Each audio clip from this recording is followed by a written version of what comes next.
Here we have a BigFoot yard display that's over 7 feet tall. Putting it together was such a breeze.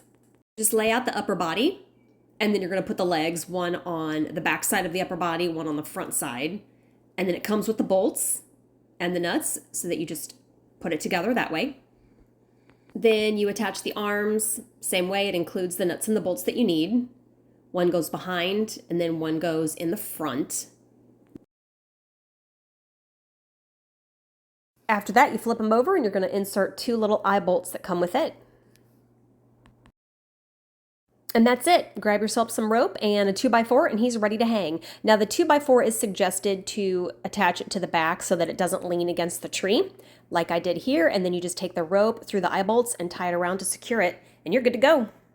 I bought this for a log cabin that I have out on 10 acres in the woods that I use for an Airbnb. I think the guests, and especially the kids, will get such a kick out of it. This is really good quality. It's made of PVC.